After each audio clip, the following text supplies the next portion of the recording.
ये कहाँ का है? ये नीचे का है सबसे। नीचे नीचे नीचे बड़ा ही रहेगा। 4 आएगा नीचे। नीचे बड़ा वाला नहीं छोटा आएगा नीचे। और आज इस अवसर पर सबसे बड़ा वाला नीचे रहेगा। अखिल भारतीय हास्य कवि सम्मेलन अभी में ऐसे देते ना पैसे नहीं है ना। नहीं देते ना यार। अरे तुमने पैसे नहीं पैसे दिए। अखिल अभिनेत्री हमारे बीच में उपस्थित होने जा रहे हैं सभी लोग, और जो लोग यहाँ जमीन पर बैठकर यहाँ कर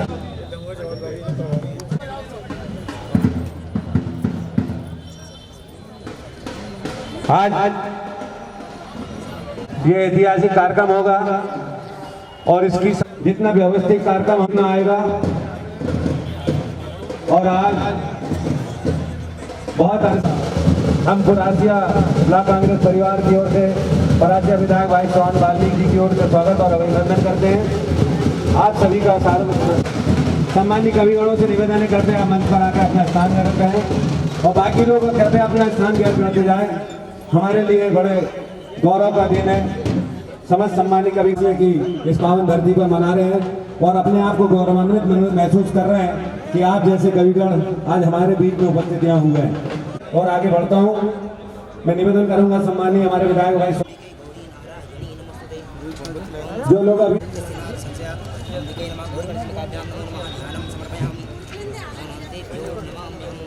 गंगा जमुना च गोदावरी नर्मदा कुमकुम अक्षतम च ओम कुमकुम पामादिल्यम पामनी कामभ्याम प्रतिकेतां सिंदूरं सौभाग्यं सुखवर्धनं सुखदा कामदायितां अवीरं च गुणानं मित्रादि सुनाना परिमितव्यं ग्रहणमेव परमेश्वरः।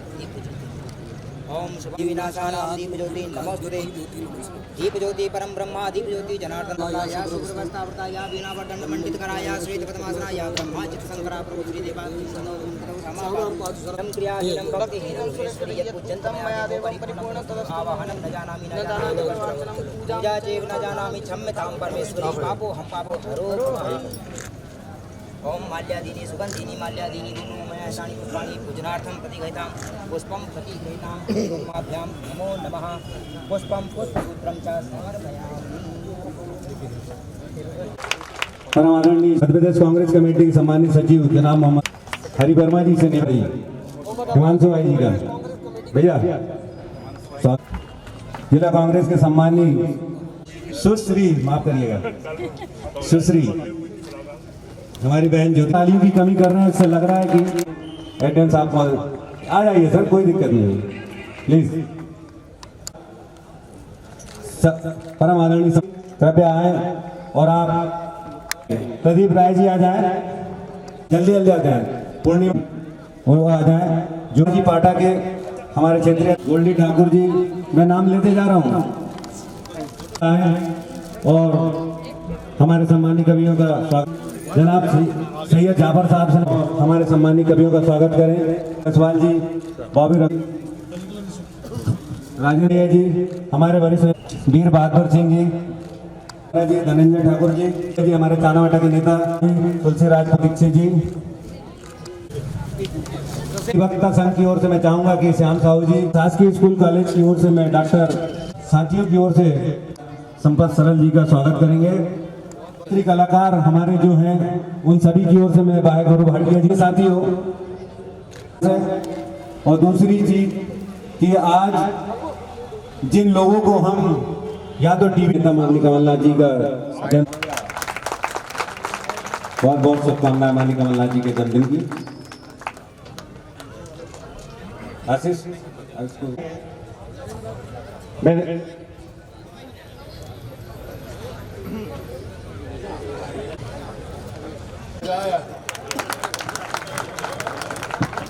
दिवस के अवसर पर हमारे बीच में उपस्थित हमारे समस्त कविगण आज हमारे बीच में उपस्थित हुए हैं। मैं परासिया विधानसभा मेरे क्षेत्र की ओर से आप सभी का बहुत बहुत अभिनंदन और स्वागत करता हूं। माननीय संपत सरल जी, हमारे पद्मश्री से अवार्डेड श्री सुनील जोगी जी, श्रीमती भुवन मोहिनी जी, श्री अशोक सुंदानी जी, श्री हिमांशु भवंडर जी और सुश्री सुश्री ज्योति तिवारी, असल में श्रीमती इसमें लिख दिया। माफी चाहते हैं। आप सबका बहुत बहुत अभिनंदन है, स्वागत है। काफ़ी लंबे समय बाद ये कवि सम्मेलन यहाँ पर आयोजित हो रहा है और हम सबके लिए बड़ी गौरव की बात है कि इस देश के महान कवियों को आज हम इस मंच के माध्यम से सुनने जा रहे हैं और ये सब संभव हुआ है माननीय कमलनाथ जी की ओर से। जैसा आप सब जानते हैं कि माननीय कमलनाथ जी पिछले 40 वर्षों से हमारे जिले की सेवा करते आ रहे हैं और ऐसा कोई क्षेत्र नहीं है जहां कमलनाथ जी ने अपना योगदान, अपनी भागीदारी नहीं निभाई होगी। हर क्षेत्र में माननीय कमलनाथ जी का बहुत बड़ा योगदान है और ये हमारे लिए बड़ी गौरव और सौभाग्य की बात है कि हमने माननीय कमलनाथ जी जैसे नेता को अपने साथ में रखा हुआ है और ये उन्हीं की देन है कि लगातार निरंतर आज जिले में जो विकास हुआ है, समाज के अंतिम छोर के भी व्यक्ति को उसका हक और अधिकार मिला है, तो निश्चित रूप से कमलनाथ जी ने जिस तरीके से अपनी भूमिका निभाई, जो जवाबदारी स्वर्गीय इंदिरा गांधी जी ने तीसरे बेटे के रूप में दी थी, वो अपने दायित्व को उन्होंने पूरी तरीके से हमारी जिले की जनता पर सेवा करते हुए उन्हें निभाया है। ये हमारे लिए बड़ी गौरव और सौभाग्य की बात है और आज मैं सभी महान कवि यहाँ पर उपस्थित हुए हैं। मैं इस मौके पर ये जरूर कहूँगा कि माननीय कमलनाथ जी हर वर्ग का पूरा ध्यान रखते हुए उन्होंने काम किया है और आज लगातार निरंतर इतनी व्यवस्था के बाद भी प्रदेश के मुख्यमंत्री बने, उसके बाद भी उनकी प्राथमिकता यही थी कि मेरे छिंदवाड़ा जिले का विकास कैसे हो और उस विकास के कड़ी में लगातार निरंतर वो हमेशा जितना बन सकते था हमेशा उन्होंने प्रयास किया और उसी का परिणाम किया। जितनी भी चीज़ें यहाँ दिखती हैं, चाहे वो कोई भी विकास की बात हो, माननीय कमलनाथ जी का उसमें योगदान और अपनी भागीदारी है। निश्चित रूप से इस परिवेश में, इस दौर में अलग अलग दौर पर तरीके की अलग अलग बात करते हैं। आज जो प्रदेश और देश की जो हालात है, हम समझ सकते हैं कि किस तरह से धर्म और जाति से इस देश का विभाजन करने की कोशिश की जा रही है, आपस में बांटने की कोशिश जा रही है और ये सब चीज़ हमें और आपको समझने की आवश्यकता है। इस तरीके की तुष्टिकरण कर जो लोगों को बांट कर अपना स्वार्थ सिद्ध करने की कोशिश की जा रही है, अब समय आ गया कि हम हर चीज़ को, इस बात को समझें कि हमारी देश किस ओर जा रहा है। तो ये सब चीज़ें कहीं ना कहीं आप सबको समझने की आवश्यकता है। चूँकि कवि सम्मेलन प्रारंभ हो रहा है और मैं माननीय कमलनाथ जी के 75वें जन्म दिवस के अवसर पर मैं ईश्वर से यही प्रार्थना करूंगा कि माननीय कमलनाथ जी दीर्घायु हो, वो स्वस्थ रहें और हमेशा हमारे साथ में रहें और जिस तरीके से पिछले 40 वर्षों से हमारे जिले की जनता की सेवा करते आ रहे हैं, ईश्वर उनको इतनी शक्ति प्रदान करे कि वो आगे भी इसी तरीके से सेवा करते रहें और हम सब उनके नेतृत्व में इस जिले में, इस प्रदेश के अंदर में काम करते रहें। इसी शुभकामना के साथ आप सबका बहुत बहुत धन्यवाद। जय हिंद, जय भारत। धन्यवाद। उनके प्रकाश पर्व पर गुरु नानक देव जी को प्रणाम। इस क्षेत्र में अधिष्ठात्री देवी विराजमान है, हिंगलाज माता जी, उनको प्रणाम। मंच पर विराजित महालक्ष्मी, महाकाली, महासरस्वती, त्रिगुणात्मक स्वरूपिणी माँ शारदे जो वीणा पानी और अधिष्ठात्री देवी है, उनको प्रणाम।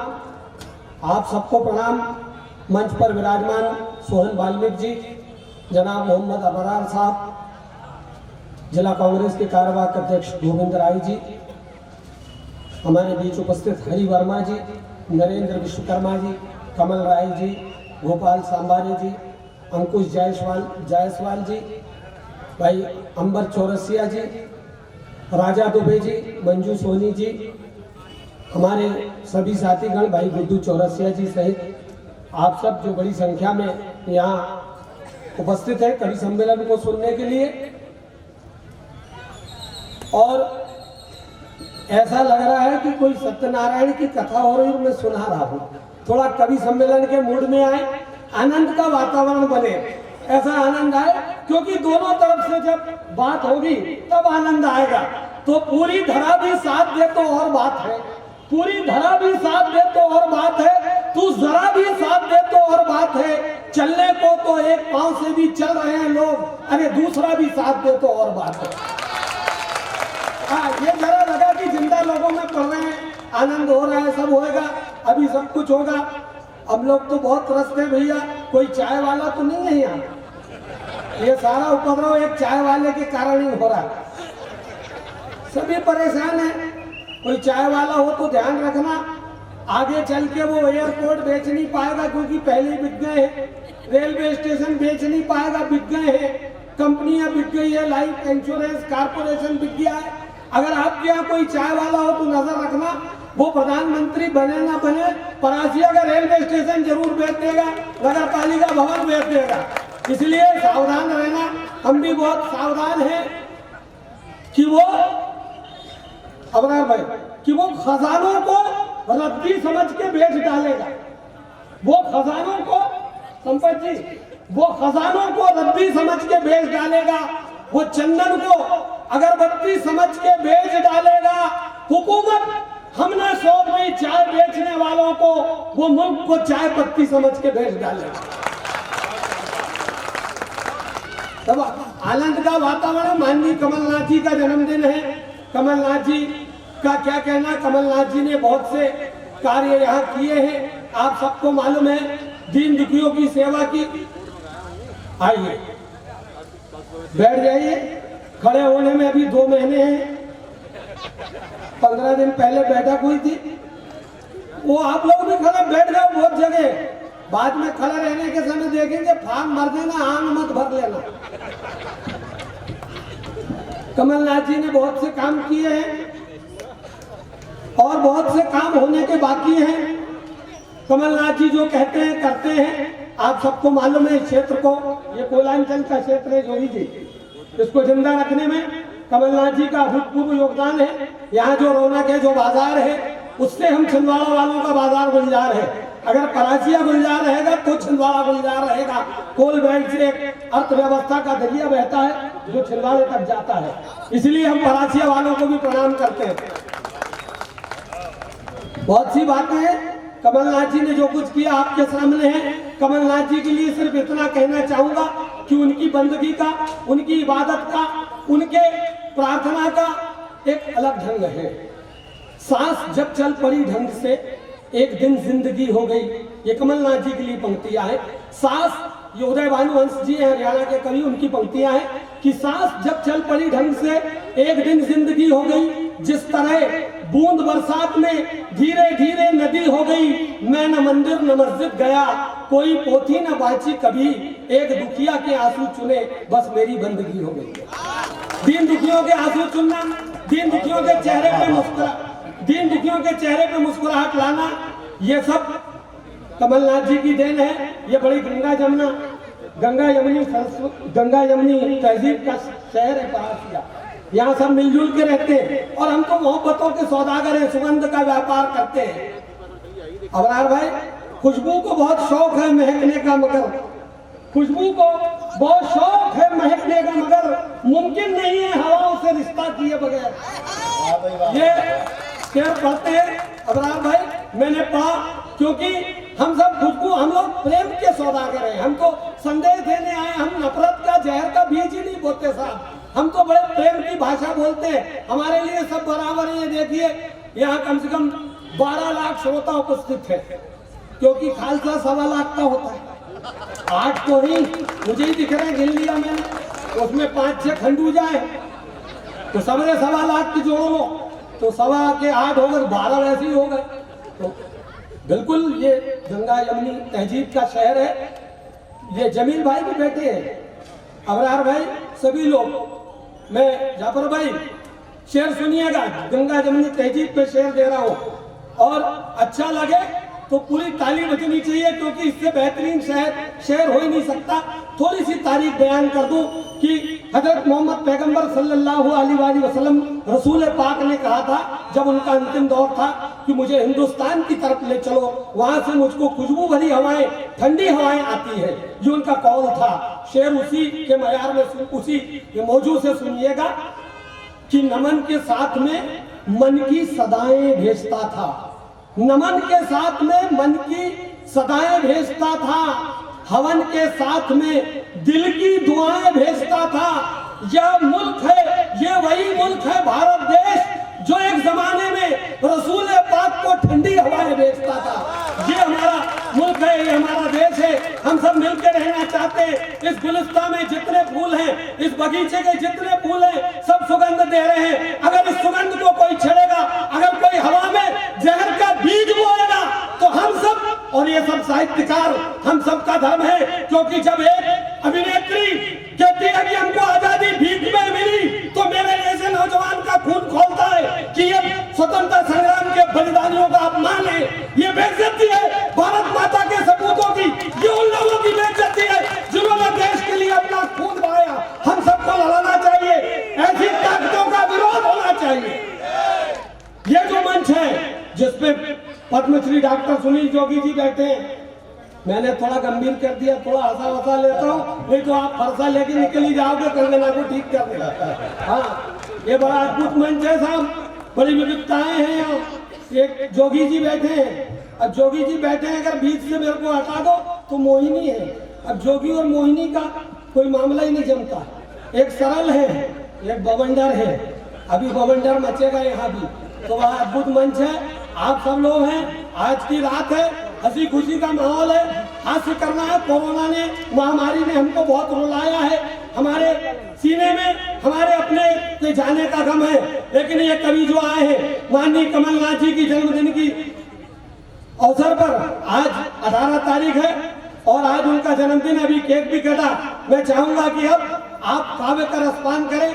मैं अपनी वाणी को विराम देता हूँ और इस मंच को डॉक्टर सुनील जोगी जी को सौंपता हूँ। धन्यवाद। जय हिंद, जय भारत। कमलनाथ जी के 75वें जन्मदिन पर उन्हें ये शुभकामनाएं दें कि वो दीर्घायु हों, शतायु हों, स्वस्थ रहें और इसी तरह छिंदवाड़ा की सेवा करते रहें। परासिया में कवियों का आज उत्सव हो रहा है। माननीय विधायक जी सोहन वाल्मीकि जी, एसडीएम साहब, पुलिस अधिकारी बॉबी साहब, मोहम्मद अफरार जी, वाहेगुरु भाटिया जी और बाकी सब जी, बाकी जीजा जी, दीदी जी, सब जी, मंजू जी, सबका मैं अभिनंदन करता हूँ। बहुत बढ़िया उद्बोधन दिया। आनंद जी ने शायरी भी सुनाई, कविता भी सुनाई और कंगना का जिक्र भी किया। कंगन है तो खनकेगा तो, कंगना का काम कुछ न कुछ। बहुत अच्छा मुझे उदय प्रताप जी की 4 पंक्तियां याद आती हैं। न तेरा है न मेरा है, ये हिंदुस्तान सबका है। तो वो जाग के सुने, जैसे अबरार साहब हाथ उठा के वाह वाह कर देते हैं, तो आपको ऐसे ही फॉलो करना है। समझ में आए तो एक बार वाह वाह करें, ना आए तो 3 बार करें, ताकि बगल वाले को एहसास न हो पाए कि आपकी बुद्धि में कुछ पहुंच नहीं रहा। आपको ये भी दिखाना है बगल वाले को कि आप सर्वाधिक जागरूक हैं और सर्वाधिक आपकी समझ में आ रहा है। न तेरा है न मेरा है, ये हिंदुस्तान सबका है। नहीं समझी गई ये बात तो नुकसान सबका है। नहीं समझी गई ये बात तो नुकसान सबका है। जो इसमें मिल गई नदियां वो दिखलाई नहीं देती, महासागर बनाने में मगर एहसान सबका है। या भाई गुरु के बंदे बैठे हैं, गुरु पर्व की शुभकामनाएं दी। अभी सब तरह के लोग बैठे हैं, सब जाति धर्म के लोग बैठे हैं। ऊपर भी लोग बैठे हैं, गद्दे पे भी, कुर्सी पे भी, भूमि पर भी बैठे हैं। सब तरह की व्यवस्थाएं हैं और बहुत शानदार उत्सव आपने जुटाया है। कवियों का एक छोटा सा परिचय मैं करा देता हूँ। सबसे किनारे जिन्हें बहुत देर से हिमांशु बवंडर कहा जा रहा है, वो उन्हें देखकर ऐसा लगेगा कि अगर हिमांशु खंडहर कहा जाए तो भी उचित होगा। महाकाल की नगरी से ये जो कंकाल सब प्राणी आया है, ऐसा लगता है कि महाकाल के प्रसाद से इसे कुछ प्राप्त नहीं हुआ। सेहत के लिए तालियां बनती हैं, उज्जैन के लिए तालियां बनती हैं। एक ऐसा लाफ्टर का कवि, हमारा प्यारा सा कवि, जो कद में दिखने में छोटा है, लेकिन आप सुनेंगे तो सच में तालियों का बवंडर मचाने की सामर्थ्य रखता है। तालियां किसी कवि के लिए ऐसा लगे कि वो पहली बार परासिया आया है, तो उसे लगना चाहिए कि आपका स्वागत उसके लिए ठीक है। ये जो 2, 4, 5 लोग इधर उधर चटर पटर करते हैं, तो कुछ माताएं बहनें तो रोटी टाइप में ऐसे कर देती है, बस हो गया। सब लोग सम्मिलित रूप से इस उत्सव में शामिल हैं। उसके बाद अशोक सुंदरानी यहाँ हैं सतना से, हास्य व्यंग के बहुत लाजवाब कवि हैं। वो भी लाफ्टर में फाइनल तक पहुंचे, उनका भी यहाँ स्वागत है। मुझे बता रहे थे कि जब तक घर नहीं जाता पत्नी खाना नहीं खाती। मैंने कहा बड़े सौभाग्यशाली हो, आजकल ऐसी पत्नियां कहाँ मिलती हैं। बोले ऐसी बात नहीं है, जाता हूं बनाता हूं तब। तो ये घर घर की कहानी है। आनंद में बैठो। भाई संपत सरल जयपुर राजस्थान से हैं, सबके मोबाइलों में वो हैं, आप सब उनको सुनते हैं। और वो आज परासिया में है, देश का एक बड़ा व्यंग्यकार जिसने सियासत को आईना दिखाया और बड़ी हिम्मत के साथ, बड़ी साहस के साथ वो सिंहासनों का मुकाबला करते हैं, किसी से डरते नहीं हैं। ऐसे व्यंग, ऐसे चूहते हुए व्यंग वो कहते हैं जो हरशंकर परसाई, शरद जोशी की सक्सेना की परंपरा का कार्य है। ये तालियां बड़े व्यंग्यकार के लिए कम है। मैं समझता हूँ सारे हाथ एक बार सम्मान में कवियों के उठने चाहिए। संपत जी का भी अभिनंदन हो। यहाँ एक रिक्त स्थान है जो विधायक जी ने स्वेच्छा से छोड़ा है। हम चाहते थे कि हमारे बीच रहे, लेकिन उन्हें जनता के बीच रहना पसंद आता है। वो चाहते हैं मैं अपनी जनता के बीच बैठूं। हालांकि वो कष्ट में बैठे हैं, बीच में दो लोगों के फंसे बैठे हैं। एक तरफ एसडीएम साहब हैं, एक तरफ पुलिस अधिकारी हैं, लेकिन उनको है कि चलो जनता के लिए हम कष्ट भी सहेंगे। ऐसे सुहन वाल्मीकि जी के लिए जरूर तालियां बजाएं। वो सरल सहज व्यक्ति हैं और इस विधानसभा के विधायक हैं। विधानसभा अच्छा कार्य कर रही है। यहाँ की नगर पालिका के बारे में मुझे कुछ अच्छी सूचनाएं नहीं है, जैसा जैसा मुझे बताया गया, बाकी मुझे कुछ पता ही नहीं। वो तो आप खुद ही कह रहे हो, कुछ ठीक कह रहे हो आप। आनंद बख्शी जी यहाँ हैं जो आपके बड़े पदाधिकारी भी हैं और कांग्रेस से बहुत सालों से वो पूरी निष्ठा से, मन से, समर्पण से जुड़े हुए हैं। माननीय कमलनाथ जी के प्रति भी उनका अगाध प्रेम है और वाणी में ऐसी ओजस्विता है, ऐसी तेजस्विता है, ऐसी विद्वता है कि एक बार उनके लिए तालियां बजाएं। पूरे 5 दिन के काव्य उत्सव में वो कवियों के साथ रहते हैं। और आज ये दूसरा कार्यक्रम है, कल चांद में था, आज परासिया में है। 3 दिन और आगे कार्यक्रम है। मैं ये आपके लिए कहना चाहता हूँ, इन सब कवियों में बाद में चर्चा होगी कि श्रोता कहाँ के सबसे अच्छे थे, सबसे अच्छा सुना कहाँ गया कवियों को। मेरी ये दिली इच्छा है कि वो नाम एक परासिया का होना चाहिए कि सबसे अच्छे श्रोता। और उसके लिए ज़्यादा कुछ नहीं करना है। हंसी की बात पर खूब हंसिए, ताली बजाने की बात पर तालियां बजाइए। कवियों के पास कोई हारमोनियम तबला नहीं है, केवल शब्द हैं। वो शब्द आप तक पहुंच जाएं तो आप कम से कम आपकी तालियां कवियों तक आनी चाहिए। इधर डॉक्टर भुवन मोहिनी हैं, इंदौर से आई। उन्हें भी आपने तमाम माध्यमों से सुना होगा। गीत सुनाती हैं, हास्य की बातें भी करती हैं और बहुत लोकप्रिय कवित्री हैं डॉक्टर भुवन मोहिनी। कम से कम हर महिला को तो उनके लिए तालियां बजानी पड़ेंगी। पुरुष अपनी इच्छा से बजा रहे हैं, ये भी दादाजी भी बहुत जोश में ताली बजा रहे हैं। एक ने तो चश्मा उतार के साफ किया पीछे में, समझ गया कि इनका मोतियाबिंद तो आज ही ठीक हो जाएगा, बिना ऑपरेशन के काम इनका हो गया।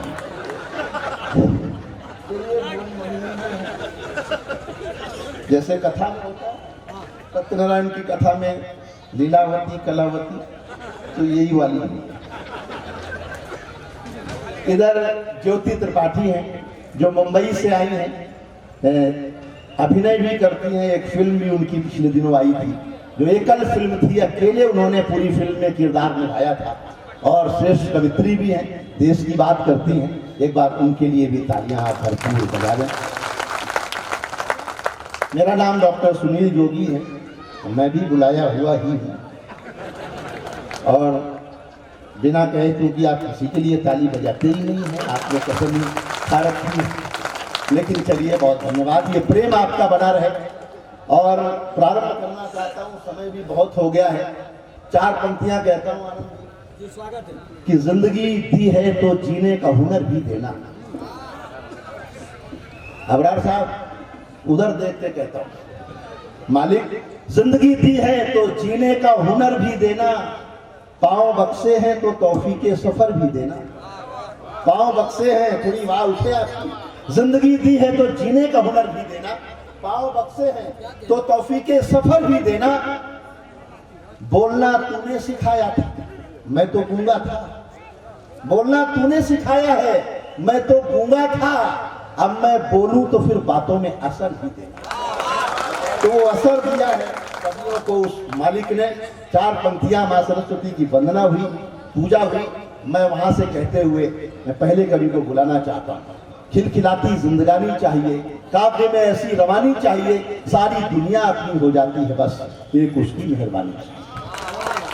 उस ईश्वर की, उस गॉड की, अल्लाह ताला की, वाहिगुरु की मेहरबानी हम सब पर बनी रहे। परासिया, छिंदवाड़ा, मध्य प्रदेश, पूरे हिंदुस्तान पर बनी रहे, ऐसी मैं कामना करता हूँ। और कोरोना के बाद इतने सारे चेहरे मुझे दिख रहे हैं, वो हंसते हुए मैं देखना चाहता हूँ। बहुत हो गई मायूसी, बहुत हो गई उदासी, अब नहीं रहा जाता। मेरा मन है कि उत्सव हो, ठहाके हो, और ठहाकों के लिए मैं सबसे किनारे जो कवि बैठे हैं, भाई हिमांशु बवंडर, मैंने कहा चश्मा मत लगाया करो, बदसूरत दिखते हो। बोले नहीं लगाऊंगा तो तुम बदसूरत दिखते हो। सबके अपने अपने संकट हैं। एक बार तालियां बजाएं, स्वागत करें हिमांशु बवंडर को प्रणाम करता हूं। आप सब लोगों की भव्य और गरिमामय उपस्थिति को प्रणाम करता हूं। तालियों की हमें भी आदत है, लेकिन 2 साल से सुन नहीं पा रहे हैं। यहाँ पर भी थोड़ी कम लग रही है, चांद में ज्यादा बजी थी। आप ये समझ लीजिए कि मैं उज्जैन से आया हूँ, मैं क्षमा चाहूंगा। तो आप सितारा एक छूट गया, मुझे दिख नहीं रहा आपकी कॉलर में। वो क्षमा तो है ही नहीं पुलिस के पास। ये तो प्रोग्राम के बाद पता चलेगा कि वो क्या। पर सर, पुलिस का होना जरूरी है। 4 अच्छी और सच्ची पंक्तियां अगर परासिया के लोगों को लगे कि पुलिस के सम्मान में होनी चाहिए, क्योंकि कोरोना में पुलिस ने हमारा सम्मान करने में कोई कमी नहीं छोड़ी, बिल्कुल भी नहीं छोड़ी। लेकिन फिर भी ये यहाँ पर बैठे हैं आनंद जी भाई साहब, इसलिए हम ये महोत्सव मना पा रहे हैं। वो कहते हैं, मुझे 4 लाइनें याद आती है कि काम के लोग चंद मिलते हैं, कदम कदम पर जयचंद मिलते हैं, और जब भी मुसीबत आती है किसी शहर पर, एक पुलिस को छोड़कर सभी दरवाजे बंद मिलते हैं। डीएसपी साहब, आपके विभाग की इससे ज्यादा चापलूसी मेरे बात से नहीं होगी।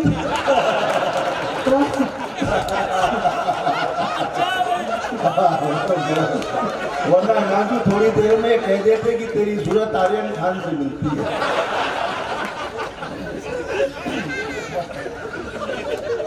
पर सर, फिर मैं मेरे पिताजी का आधार कार्ड बताता और पूछता कि ये शाहरुख खान जैसा लग रहा है क्या? तो सर, मैं आपको बता रहा हूँ, सॉरी सर, मैं आपको हकीकत बात बता रहा हूँ कि मैं जमानत पे बाहर हूँ। पिछले दिनों विश्व पर्यावरण दिवस था, सबने पौधे लगाए, मैंने भी लगाया, तो मुझे पकड़ के ले गए। 4 तारीखों से मजिस्ट्रेट साहब को समझाने की कोशिश कर रहा हूँ कि साहब, गांजे का पौधा भी तो पौधा ही होता है। जोरदार तालियां भेजो, अच्छी बात पहुंचे तो आनंद आप थोड़ा लो। मैं पहले पढ़ाया करता था, मैंने पढ़ाना छोड़ दिया। मैंने एक बच्चे को उठाया, मैंने कहा बड़ा होकर क्या करेगा? बोले कुछ नहीं। दूसरे को उठाया, मैंने तू क्या करेगा? बोले चांद पे जाऊंगा। मैंने कहा देख इससे सीख, ये बड़ा होकर चांद पे जाएगा। बच्चा तुरंत बोला, बोले क्या भाटा चांद पे जाएगा? ढंग से बात पे तो गया नहीं, तो चांद पे जाएगा। अब मित्रों, मैं आपको एक बात बता देना चाहता हूं कि मैं जहां भी जाता हूं, पुरुषों के लिए जाता हूं। गलत मत समझो आप लोग, पुरुषों की बात करने के लिए। मैं पुरुषों के वकील के तौर पर हूं।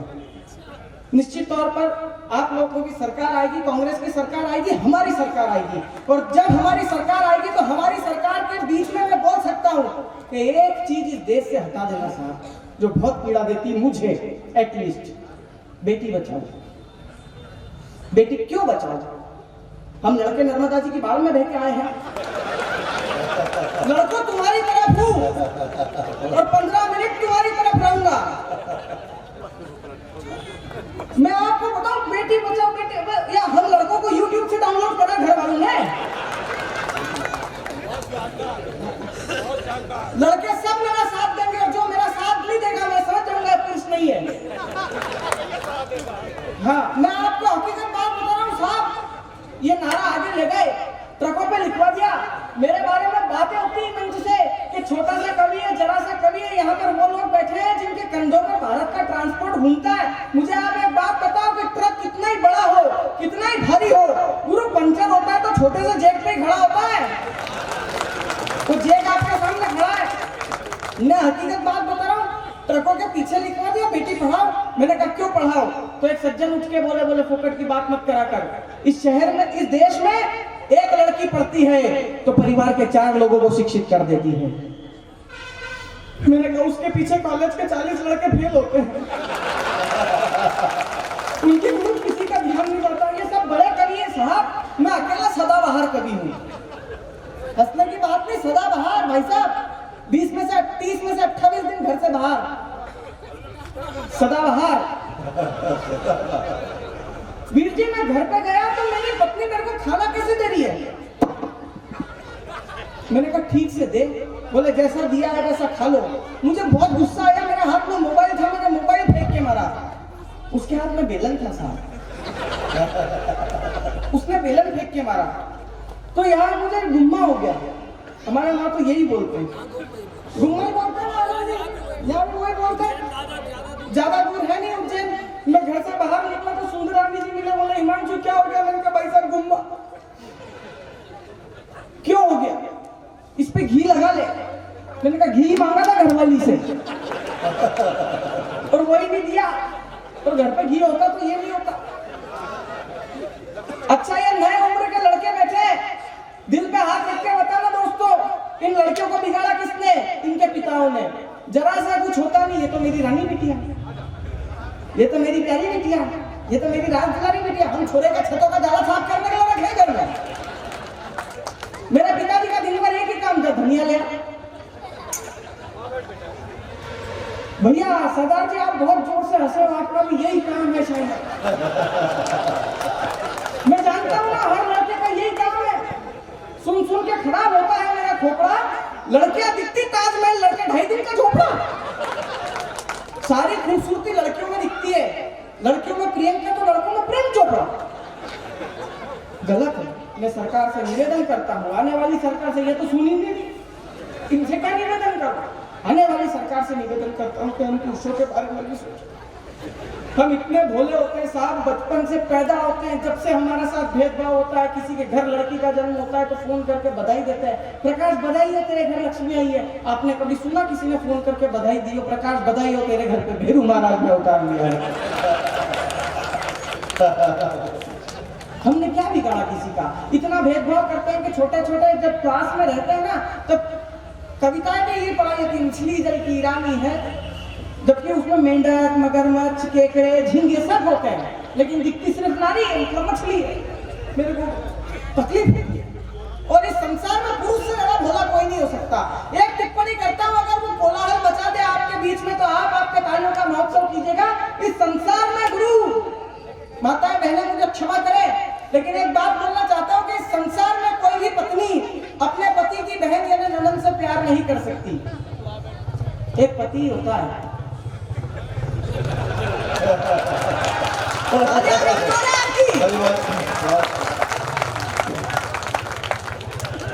जो अपनी पत्नी की बहन यानी साली से। आप देखो छिंदवाड़ा के बड़े अस्पताल में 80 साल के बुजुर्ग एडमिट है, उन्होंने रिश्ते छोड़ दिए, पहचानना, खाना पीना छोड़ दिया। कोई जाता है फूफा जी नहीं जागते, कोई जाता है मौसा जी नहीं जागते, कोई जाता है बड़े पापा नहीं जागते। एक कान में आवाज पड़ जाए, जिया जी, ओ जिया जी, मृत पड़े शरीर में प्राणों का संचार होना नहीं। धीरे धीरे आंखें खुलेगी, बोले कौन? सरिता जुन्नार देव वाली। मतलब दोस्तों, जिस आदमी को 4 दिन पहले रिश्ते याद नहीं आ रहे थे, गांव याद आ जाता है। इससे ज्यादा भोलापन कहाँ लोगे यार? और लोग बात कहते हैं कि women are kind hearted, women are soft hearted. बिल्कुल भी इनका दिल नरम नहीं होता। आप कुछ भी कर लो, पुरुष का दिल कितना सॉफ्ट होता है। आप महिलाओं के लिए कुछ भी कर लो, मतलब इनसे शादी करके तो मैं पछता गई, ये बात मुकेश अंबानी की घरवाली भी बोलती होगी। हाँ, आप कुछ भी करो संतुष्ट नहीं होती। और आप लड़के कितने भोले होते हैं कि भंडारे में कोई एक बार नमक मांगने पड़ते वही फ्लैट। सर हम मतलब पुरुषों का जो जन्म हुआ है ना, वो केवल और केवल भोलेपन के कारण हुआ। भोलेपन के लिए तो मैं आपको बता रहा था कि इन बच्चों को बिगाड़ा इनके पिताओं ने। जरा सा कुछ होता नहीं है, फेसबुक पे स्टेटस अपलोड होता है, पापा की परी, हम बाप के चमगादड़ भरे। और आप कहीं चले जाओ, मैंने तो टूटते तारे को देखकर मन्नत मांगी कि हे प्रभु मुझे पत्नी से लड़ने की शक्ति दो, वो तारा वापस जुड़ गया। कहां से दो? मैं आपको हकीकत बात बता रहा हूँ, जितनी लड़कियों को आजादी दी इन लड़कों ने दी है। एक लड़की स्टेटस अपलोड करते फेसबुक पे, फीलिंग हंग्री, नीचे कमेंट की बारिश, जान मैं बना दूं आके खाना। दूसरा, स्विगी से ऑर्डर कर दो। तीसरा, 2 मिनट में तो मैगी बन जाती है। बेचारा कोई लड़का स्टेटस अपलोड कर दे कि भूख लगी है, पहला ही वाक्य नीचे आएगा कमेंट में, जहर खा ले, दोबारा कभी लगेगी ही नहीं। मित्रों, तालियां आपकी कमजोर है। देखिए, मैं अपनी पूरी ऊर्जा लगा रहा हूं, इससे तो मत ही बजाओ।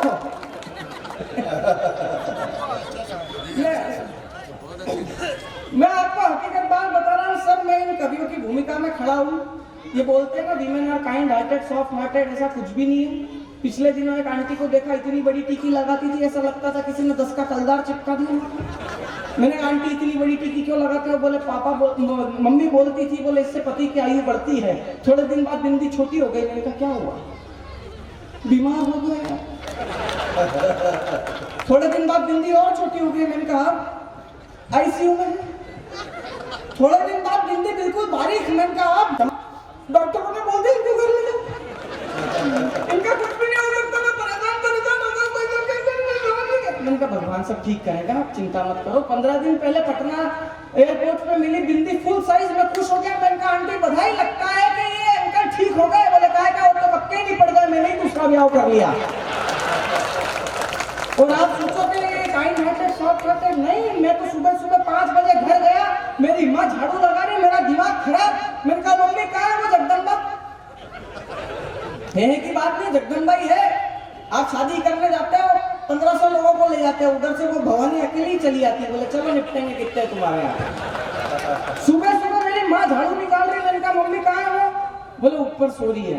मैंने कहा बुलाओ उसको, आज तक पूरा भूत उतारता हूँ उसका। माँ मेरी थी, मेरी कैपेसिटी जानती थी, मुझसे तुरंत बोली, बोले बेटा तुझसे कुछ होना जाना नहीं है। मैंने कहा उसको साइकोलॉजिकल ट्रीटमेंट देते हैं। हम दोनों माँ बेटे लड़ने लगे। उन्होंने बोला क्या हो गया? मैं झाड़ू इधर खींच के बोलता हूँ मेरे को पसंद नहीं, मेरी माँ सुबह 5 बजे उठ के झाड़ू निकाले। मेरी माँ झाड़ू अपनी तरफ खींच के बोल रही है, बोले मुझे पसंद नहीं, रात भर का थका हुआ लड़का आए और वो आकर सुबह झाड़ू निकाले। उसने आंखें मसलते मसलते बोला क्यों लड़ रहे हो रे, आधे घर का तुम निकाल लो। हाय हाय हाय हाय हाय, मेरे को मालूम है पापा की परियों, भगवान कसम मैं हकीकत बात बता रहा हूँ। ये अभी कवि सम्मेलन की बात थोड़ी करेगी सुबह, ये बात करेगी कि मिश्रा आंटी ने जो ग्रीन कलर की साड़ी पहनी हुई थी वो मेरी ग्रीन कलर की साड़ी से ज्यादा अच्छी नहीं थी, और उसमें जो फॉल लगी हुई थी वो फाड़ी में उससे मैच नहीं कर रही थी। मैं हकीकत बात बता रहा हूँ, सादा जीवन उच्च विचार पुरुषों का है ना। मैंने मेरे पिताजी से बोला, मैंने कहा मैं दिखता हूँ, ये दीदी इतनी गलती करती, इसको तो कुछ नहीं बोलते हो। 250 साल पुराना डायलॉग मारा मेरे बाप ने, छोड़ बेटा ये तो पराए घर जाएगी। आया धीरे धीरे आएगा, छोड़ बेटा ये तो पराए घर जाएगी। लड़कों में बोलता हूँ लड़कों को भी भेजी दो पराए घर, नहीं हम भी हमारे टैलेंट दिखा के आए। दूसरों की घर परिवार की जमी जमाई रंगोली पे पानी कैसे ढोला जाता है ये हम भी बता के आए, कोई मतलब नहीं है। मैं आपको बता रहा हूँ, मेरा एक दोस्त था, आइए सर, आइए सर, स्वागत है आपका। आप टाइम पे आए, हमने प्रोग्राम जल्दी चालू कर दिया।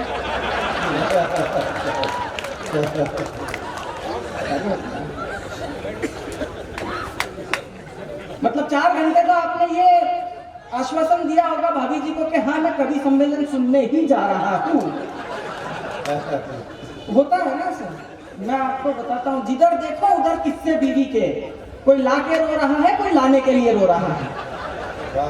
मैं आपको सही बात बता रहा हूँ, स्कूल में देखो कितनी पार्शियलिटी होती है।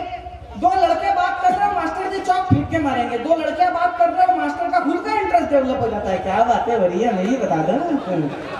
जितने सारे विज्ञापन सब महिलाओं के लिए, साबुन का विज्ञापन मेहनत का, लड़के क्या राखोड़ा सुनाते हैं?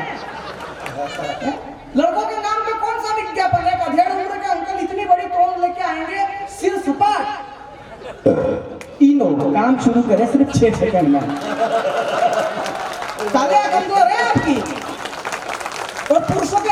बहुत ही ज्यादा कमजोर है। पिछले दिनों मेरा दोस्त था, उसकी पत्नी का स्वर्गवास हो गया। मैंने कहा नौले 25 दिन से दहाड़े मार मार के रो रहा है। मेरे को एक बात बता बेटा, तेरे पिताजी का स्वर्गवास हुआ तो 5 दिन रोया, माताजी का स्वर्गवास हुआ 10 दिन रोया, पत्नी चली गई 25 दिन से दहाड़े मार के रो रहा है, बात क्या है? बोले गाँव वालों के कारण रो रहा हूं। मैंने कहा गाँव वालों का क्या दोष इसमें? बोले भाई साहब जब मेरे पिताजी का स्वर्गवास हुआ तो 5-6 बुजुर्ग आए। बोला बेटा तू हिम्मत रख, धीरज रख, हम सब तेरे पिता जैसे ही हैं।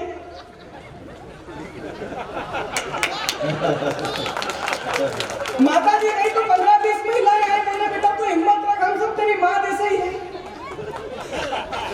25 दिन हो गए भैया। मित्रों देखिए, ताली आपकी कमजोर है। मैं 4 पंक्तियां पढ़ता हूँ। वो कहते हैं कि सितारों की जगमगाहट अच्छी लगती है, दिल में गम हो तो खुशी की आहट अच्छी लगती है। हम सब भी इसी धरती के इंसान हैं दोस्तों, हमें भी तालियों की गड़गड़ाहट अच्छी लगती है। एक भीषण काल हमने देखा। मैं केवल 3-4 मिनट और आपके बीच में हूँ, इन बड़े कवियों की भूमिका में हूँ, जैसा मैंने कहा है। ये तालियां छा के मुझसे ज्यादा निश्चित रूप से आपसे लगवाएंगे डॉक्टर भुवन मोहिनी, सुनील जोगी जी, आदरणीय डॉक्टर संपत सरल जी, अशोक भाई सुंदरानी, ये भी चश्मा लगा के बैठे हैं। इनके साथ भी वही समस्या है जो मेरे साथ। मैं आपको हकीकत बात बता रहा हूँ, पिछले दिनों हमारे गांव में सामूहिक विवाह सम्मेलन चल रहा था। केवल 2-3 मिनट में मैं बैठ रहा हूँ, मैं ज्यादा आपके प्राण नहीं पीऊंगा। अच्छा आपको अच्छा लग रहा है कि नहीं लग रहा है? हाँ तो फिर ताली वाली बजाओ यार थोड़ी सी, क्योंकि मैं पुरुषों की वकालत करने के लिए खड़ा हूँ। ये महिलाएं ऐसे मंच से बोलती है कि जब ओलंपिक में हमारे लड़कों ने घुटने टेक दिए तो ये हमारी लड़कियां थी जो मेडल लेकर आई। बराबर? ऐसे ऐसे नहीं, वो मेडल क्यों लेकर आई ये बात सुनो। उनके जितने कोच थे वो सब पुरुष थे। फिर मंच से बात होने लगी कि कल्पना चावला और सुनीता विलियम्स बनकर चांद पर गई। मैंने कहा बिल्कुल गई, पर क्यों गई? क्योंकि उनके जितने कोच थे पुरुष थे। ताली तो आप बजाना। मैंने ये बात माताएं बहनों आपको इसलिए बताई कि अगर महिलाएं अपनी बुद्धि ज्यादा इस्तेमाल ना करें और पुरुषों की बात सुनकर उस पर अमल करें तो चांद तक जा सकती है।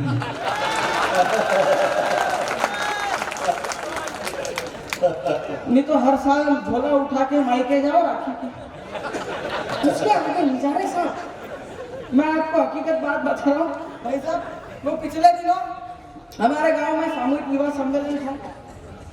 चाचा आप तो जानते हैं, आपके जमाने की रीत है, वो इज्तिमा होते हैं, 40-50 जोड़ों का निकाह एक साथ पढ़ा जाता है। उसमें दिक्कत ये होती है कि दूल्हा अपनी दुल्हन का चेहरा नहीं देख पाता। वो तो शादी की पहली रात को मालूम चलता है कि घूंघट उठाया, स्क्रैच कार्ड में क्या निकला है ना?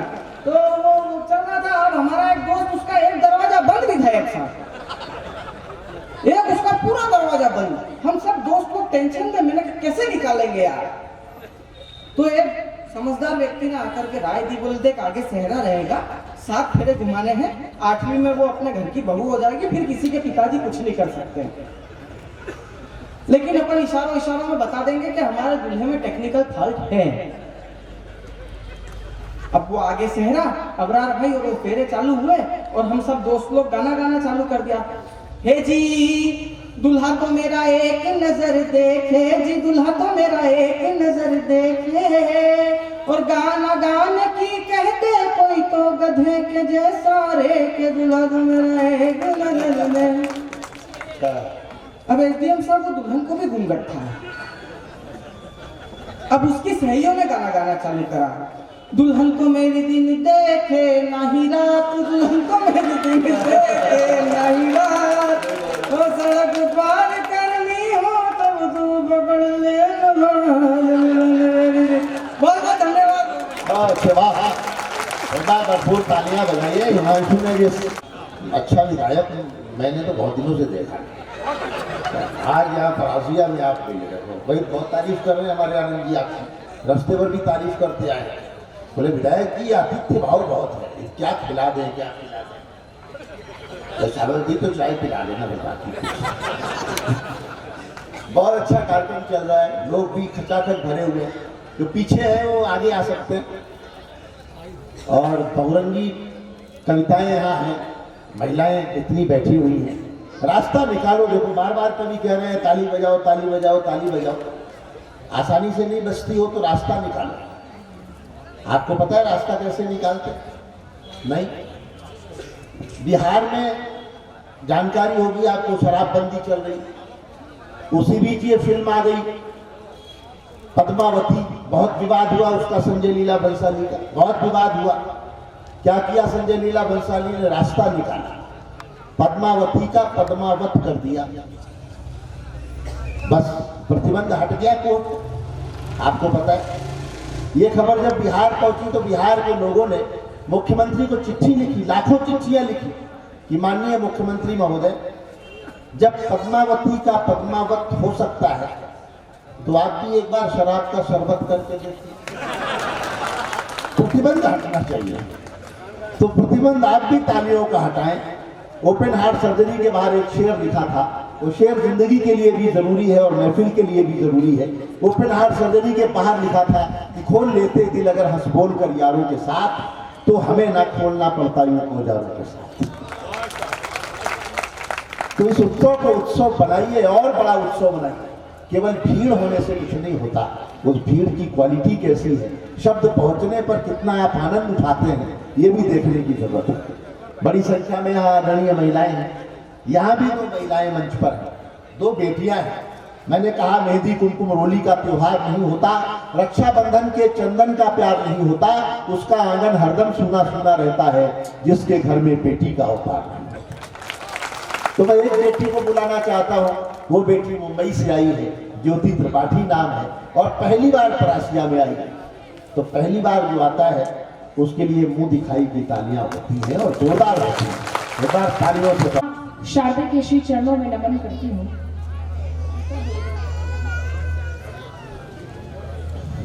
आप सभी की गरिमामयी उपस्थिति को प्रणाम करती हूँ। बहुत अच्छा सुन रहे हैं आप सभी लोग, माइक बिल्कुल छेड़िएगा नहीं, एकदम जैसे वैसे। आज 5-7 माइक वाले बैठे हैं, पता ही नहीं चला असली कौन सा है। हम तो शिकायत भी किसी से नहीं कर सकते, पूरा परिवार ही बैठ गया यार। क्या बात। हम ये विधायक जी के वोटर हैं इसलिए, और तो नहीं कह सकते। विधायक जी मेरे वोट कटवा रहे ना भैया, बहुत अच्छा काम कर रहे हो तुम, बहुत शानदार माइक है। माननीय कमलनाथ जी को जन्म दिवस की बहुत ढेर सारी शुभकामनाएं देती हूँ और यहीं से अपने काव्य पाठ का आरंभ करते हैं। 4 पंक्तियों से बात प्रारंभ करना चाहती हूँ। जितने भी लोग यहाँ पर खड़े हुए बैठे हुए सभी की देखना चाहती हूँ 4 पंक्तियों में किस तरीके से मुझे आप सुनते हैं। और मंच पर सुनिएगा कि कभी भी मजहबों के नाम पर पंगा नहीं होगा। बहुत सारे धर्मों के लोग यहाँ पर बैठे हुए, सुनिएगा कि कभी भी मजहबों के नाम पर पंगा नहीं होगा। यकीनन आचरण से व्यक्ति फिर नंगा नहीं होगा। एक उपाय बताकर जाते हो 4थी पंक्ति में, अगर आपको लगे कि मैंने कुछ सच बोल दिया हो या इस देश को इस चीज की बहुत जरूरत हो तो एक भी हाथ खामोश नहीं हो, मुझे आदेशित करेगा। सुनिएगा कि कभी भी मजहबों के नाम पर पंगा नहीं होगा। यकीनन आचरण से व्यक्ति फिर नंगा नहीं होगा। अज़ा और आरती मिल जाए आपस में गले तो फिर सियासत लाख चाहे मुल्क में दंगा नहीं होगा।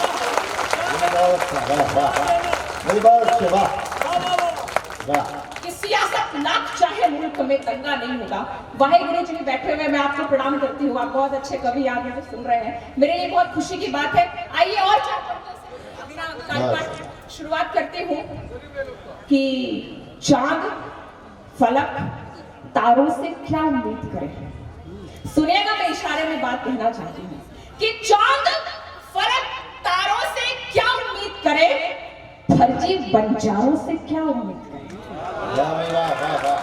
आपको जहां अच्छा लगे मुझे बताइएगा कि आप इस बात से सहमत हैं। मेरे हौसले के लिए, मेरे हिम्मत के लिए कई जगह पर मुझे रोक दिया जाता है या मुझसे निवेदन किया जाता है कि आप पंक्तियां नहीं पढ़े, और मुझे लगता है जब इस देश के मीडिया और इस देश का साहित्यकार अगर सच बोलने से चूक जाए तो ये देश नहीं रहेगा। 4 पंक्तियां सुनिएगा कि चांद फलक तारों से क्या उम्मीद करे, फर्जी बंजारों से क्या उम्मीद करे, बचा सके ना इज्जत जो माँ बहनों की, ऐसी सरकारों से क्या उम्मीद करे।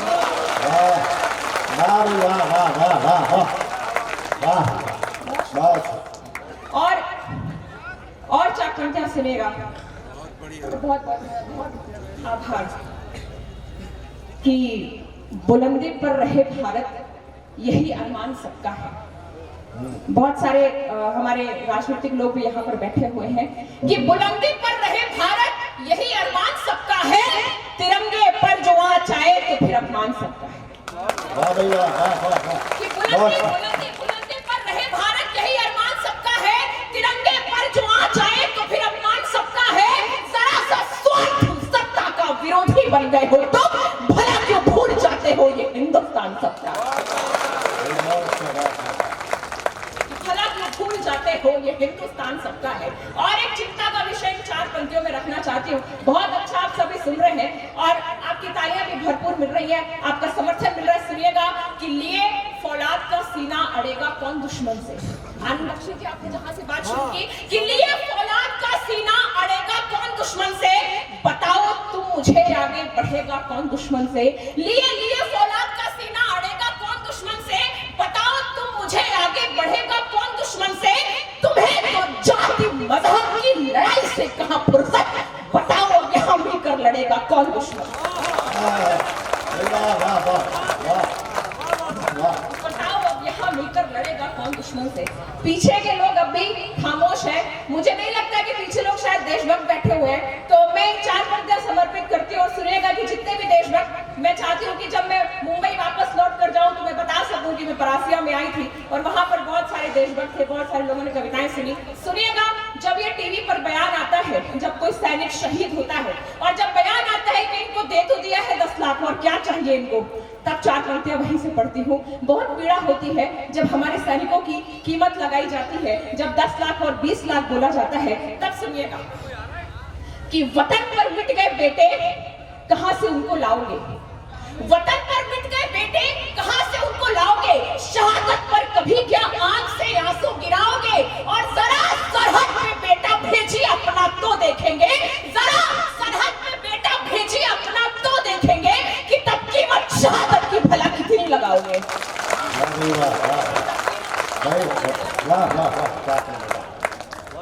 बहुत बहुत शुक्रिया, बहुत आभार। और 4 पंक्तियां अपनी परिचय की भी पढ़ना चाहती हूँ। जब इस देश में ऐसा माहौल हो तो इस मुख से देश की बातें ही निकल सकती हैं। सुनिएगा कि सदा सदा शोले निकलते हैं कलम जब भी चलाती हूँ, सदा सदा शोले निकलते हैं कलम जब भी चलाती हूँ, यहाँ जो सिंह सोते हैं उन्हें जाकर जगाती हूँ। कि सदा सदा शोले निकलते हैं कलम जब भी चलाती हूँ, यहाँ जो सिंह सोते हैं उन्हें जाकर जगाती हूँ। किसी को राम से मतलब, कोई इस्लाम जीता है, वतन है देवता मेरा, वतन के गीत गाती हूँ।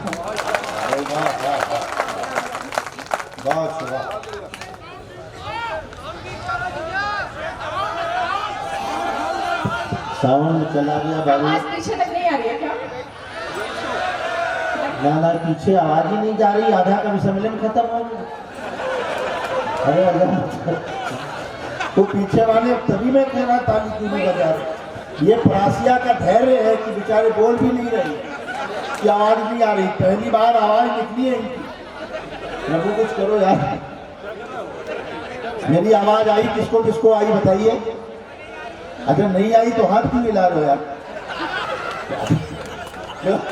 मतलब ये भी कमाल के लोग हैं परासिया। मैं पूछ रहा हूँ आवाज आई कि नहीं, बोले नहीं आई, तो ये कैसे आई भाई। अच्छा, जिनको आवाज आ रही है वो एक बार हाथ भी उठाएं, तालियां भी बजाएं, मन भी दें, एक बार जोरदार तालियां बजाएं जिनको आवाज आ रही है, और जिनको नहीं आ रही हो, जो ताली बजा रहे हो उनको देखकर ताली बजाएं। अभी आ रही है आवाज, आ रही है? साहब के डर से साउंड नहीं बढ़ा रहा। ना ऐसा, एसडीएम साहब तो इतने अच्छे इंसान हैं, उनको ऐसा डर नहीं है। ये सुमन जी कहीं गलती से माइक विपक्ष वाला तो नहीं उठा, आवाज ही नहीं जाने दे रहा, तो भी प्रतिबंध। लेकिन चलिए, इस व्यवस्था में कहीं कवित्री का नुकसान ना हो, एक बार तालियां बजाएं, हम सुनते रहे, फिर धीरे धीरे आवाज पहुंच जाए। कार्यक्रम बाधित नहीं होना चाहिए। करो बेटा। अभी आ रही आवाज? नहीं नहीं अरे जिनको आ रही है वो तो साथ पढ़ो ना, ये तो ना अरे ये तो ये तो आप बिल्कुल निश्चिंत रहें। आ रही आवाज? ठीक है, आवाज आ रही है? अभी आ रही है आपको? पीछे जितने लोग नहीं आ रहे। अरे एक आध लोग कह रहे हो सकता है इनके कान में गड़बड़ हो गई। आप देख तो हुकूमत ध्यान दो आगे वाले। आइए मैं प्रारंभ होना चाहती हूँ। मैं एक कविता पढ़कर अपना स्थान लेना चाहती हूँ। वीडियो आप तक पहुँचेगा, वीडियो देख लीजिएगा, ये मेरी गलती नहीं है। आप पढ़िए।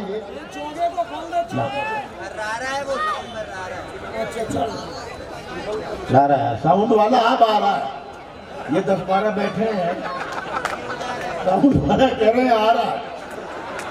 आप लोग कौन हो भाई? लाइट वाले हो? कमाल का भाई, परासिया की व्यवस्थाएं बहुत मजेदार है। मुझे तो सब जगह 10-12 लोग व्यवस्था में लगे हुए हैं। आजा जो असली माइक से ठीक करना है उसे पता ही नहीं कौन सा बटन कहाँ दबाना है। लेकिन चलिए तालियां बजाइए, शुरू करें कार्यक्रम डिस्टर्ब हुआ। आइए मैं एक कविता पढ़ना चाहती हूँ। एक बार जोरदार तालियां बजा के मुझे आदेश दीजिए। वीडियो आप तक पहुंचेगा, आप सुन लीजिएगा, सुनिएगा। मैं एक कविता प्रारंभ करना चाहती हूँ जी, स्वागत है। कि नहीं दिखते हैं आज मुझे ये गांधी के खुददार यहाँ, नहीं दिखते हैं आज मुझे ये गांधी के खुददार यहाँ, घर संसद से बाहर छिपे हुए गद्दार यहाँ है। गांधी जैसा कोई नहीं है, सब गांधी के भेष में चोर उचक्के घूमते हैं अब संतों के देश में। श्वेत वस्त्र धारण करते हैं, लाखों दाग है दामन में, ये कैसा अभिशाप जहाँ पर माँ करती है आंगन में। वाह भाई वाह। कि सुंदर पर्वतमालाओं की घाटी हमसे पूछ रही, सुंदर पर्वतमालाओं की घाटी हमसे पूछ रही, ये रक्त लहू से सनी हुई ये माटी हमसे पूछ रही, ये राम कृष्ण की धरती है यहाँ माँ शेरों को जनती है, भाई बहन का प्यार यहाँ है, रक्षा राखी करती है। वाह भाई वाह। ये शस्य श्यामला धरती है, इसमें गंगा की धारे हैं, यहाँ पत्नियां जौहर करती दोनों हाथ कटारे हैं। ये देश दुर्गा काली का, ये देश खप्पर वाली का, ये दुष्ट दलों का संहारक है चंडी मतवाली का। ये वीर शिवा की माटी है, यहाँ प्रताप के भाले हैं, काट बैरियों के जिनमें यहाँ लाखों शीश उछाले हैं। ये देश दुर्गा भाभी का, ये देश झांसी रानी का। वाह वाह वाह। ये देश दुर्गा भाभी का, ये देश झांसी रानी का, ये देश आर्यभट्ट का है, चाणक्य सरीखे ज्ञानी का। ये धरती है चन्नम्मा की, ये धरती है झलकारी की, स्वामी भक्त की मूर्ति बनी ये धरती की रतवारी की। वाह भाई वाह। बहुत एक मेरी कविता में एक नाम आता है जिसे मैं मां नहीं महामाता कहकर संबोधित करती हूँ। याद करिए जब बनवीर हाथों में खड्ग लेकर उदय सिंह की हत्या करने निकला तो अपने पुत्र को भी मौत की सेज पर लुटा देने वाली वो महामाता पन्ना धाय थी। किताबों पर लिखा गया है कि तुम उदय सिंह को ले भागो तटवीरा परा मिल जाना, तुम उदय सिंह को ले भागो तटवीरा परा मिल जाना, जो होगा सो मैं देखूंगी पर तनिक नहीं तुम घबराना। ले चला उदय सिंह को नौकर पर पन्ना बनी दीवानी है, पन्ने पन्ने पर लिखी हुई पन्ना की अमर कहानी है। ये देश दुर्गा भाभी का, ये देश झांसी रानी का, ये देश आर्यभट्ट का है, चाणक्य सरीखे ज्ञानी का। ये धरती है चन्नम्मा की, ये धरती है झलकारी की, स्वामी भक्त की मूर्ति बनी ये धरती की रतवारी की। त्याग और बलिदान की मूर्त देश धाय पन्ना का है, गांधी की प्रतिमूर्ति बने ये देश आचरण का है। कि कहाँ गया वह देश जहाँ की ऐसी गौरव गाथा थी, कहाँ गया वह देश जहाँ की ऐसी गौरव गाथा थी, स्वाभिमान बलिदान त्याग से ऊंची विजय पताका थी। आज हमें गांधी उठा टंकार पुनः भरनी होगी, अपना अस्तित्व बचाने को हुंकार पुनः भरनी होगी। और बहुत आभार। और 4 पंक्तियां पढ़कर मैं अपना स्थान लेना चाहती हूँ। सुनिएगा, आपका ध्यान मिले कि सोच हर हालात में बदलो, जरा सा ठान लो। सोच हर हालात में बदलो, जरा सा ठान लो, तो गुजरे वक्त की असफल निशानी क्या लिखो। और जब मुल्क को जरूरत एक झांसी की रानी की पड़ी तो लैला मजनू की वो जट जवानी क्या लिखो। तुम्हारी शान घट जाती कि रुतबा घट गया होता, जो गुस्से में कहा तुमने वही हंसकर कहा। तो बात हंसकर भी कही जा सकती है, बात अलग ढंग से भी कही जा सकती है। मुझे तो विधायक जी एक कवि है बहुत बढ़िया, मुन्ना बैटरी, उनकी बात याद आती है। मुझे जब पद्मश्री से सम्मानित किया गया तो मित्रों ने कहा कि मिठाई खिलाओ, मिठाई बनती है। तो मैंने हल्दीराम को फोन किया, ये बात मुन्ना बैटरी की है, मेरी नहीं है, मैं तो बता रहा हूँ। तो मैंने उनको कहा मित्रों को मिठाई खिलानी है तो हल्दीराम को फोन किया। आजकल मशीनें भी बोलती हैं, मशीनें भी निर्देश देती हैं, एयरपोर्ट फोन लगाओ, कहीं फोन लगाओ। तो मैंने हल्दीराम फोन लगाया तो आवाज आई कि हल्दीराम में आपका स्वागत है, मिठाई के लिए 1 दबाएं, रेवड़ी गजक के लिए 2 दबाएं, नमकीन के लिए 3 दबाएं। मुझे मिठाई चाहिए थी, मैंने 1 वाला बटन दबा दिया। फिर आवाज आई लड्डू के लिए 1 दबाएं, काजू कतरी के लिए 2 दबाएं, जलेबी के लिए 3 दबाएं। मुझे लड्डू चाहिए थे, फिर मैंने 1 वाला बटन दबा दिया। फिर आवाज आई बूंदी के लड्डू के लिए 1 दबाएं, मोतीचूर के लड्डू के लिए 2 दबाएं, बेसन के लड्डू के लिए 3 दबाएं। बेसन इधर से आया, बेसन के लड्डू के लिए 3 दबाएं। फिर मुझे बूंदी के लड्डू चाहिए थे विधायक जी, फिर मैंने 1 वाला बटन दबा दिया। फिर आवाज आई 1 किलो के लिए 1 दबाएं, 2 किलो के लिए 2 दबाएं और 100 किलो के लिए 3 दबाएं। वो गलती से आनंद जी मुझसे जल्दबाजी में 3 दब गया, 100 किलो का ऑर्डर हो गया। अब मैं क्या करता, घबरा के मैंने वही किया जो विधायक जी करते, फोन ही रख दिया। फोन इतना ले, फोन रख दिया। 10 मिनट बाद वो असली महिला का फोन आया। हल्दीराम से बोल रही हूँ, अभी अभी आपके यहाँ से 100 किलो लड्डू का ऑर्डर दिया गया है, लड्डू तैयार है, माल कहाँ भिजवाएं? मैंने कहा मैडम देखो, हमने तो कोई ऑर्डर दिया नहीं, हम घर में 9 भाई बहन हैं, बड़े वाले से बात करने के लिए 1 दबाएं, उससे छोटे से बात करने के लिए 2 दबाएं, और जब तक सही भाई पकड़ में ना आए दबाती जाए, दबाती जाए, दबाती जाए, और आप एक बार जोरदार तालियां बजाते जाएं, बजाते जाएं, बजाते जाएं। अशोक सुंदरानी को बुलाना चाहता हूँ कि वो आए और इस हाथों को, इस वातावरण को और आसमान तक पहुंचाएं। आप उनके लिए क्या करें विधायक जी, एसडीएम साहब, डीएसपी साहब, मैं तो परफेक्ट हिंदी का हास्य कवि, डीएसपी है ना आप सर, हिंदी का हास्य कवि सम्मेलन जो पूरा सुन के जाता है उसके एसपी बनने की संभावना 99% बढ़ जाती है सर।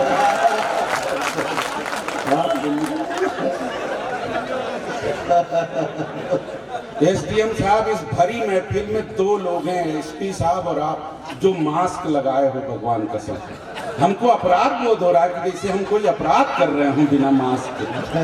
इतनी अच्छी शक्ल बताइए, मास्क के पीछे छिपा भैया मास्क बहुत काम आता है, पता चला गलत जगह फंस गए, बेवजह ट्रांसफर हो जाए, उसके लिए एसडीएम साहब बहुत बहुत क्षमा चाहता हूँ आपसे, अब कार्यक्रम शुरू होना चाहता, एक बार ऐसे हाथ उठा के मुझे अभय दान दे दो, ऐसे हाथ उठा दो बस, बस। अब मैं जो कहूँ सच के सिवा कुछ नहीं कहूँ।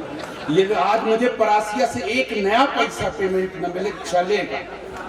मुझे भी एक बात याद आ गई, मेरे पिताजी भी एसडीएम कार्यालय में बाबू थे भाई साहब, सत्य कहता हूँ, और जब घर लौटते तब रोज 1 लात लगाते कि तुम कभी एसडीएम नहीं बन सकते सर। 1-2 साल में एसडीएम चेंज हो जाए और फिर दूसरा नया एसडीएम आए, फिर लात लगे मेरे को।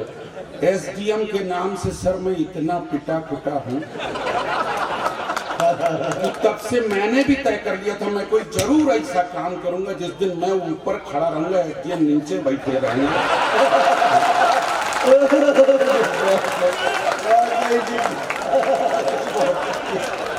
मेरी ये बरसों पुरानी इच्छा आज परासिया में पूरी हुई है। मैं आपको प्रणाम करता हूँ, इतना सीधा विधायक, भगवान कसम, इतना प्यारा विधायक, भगवान, हर औरत चाहेगी कि ऐसा विधायक उसका पति बने।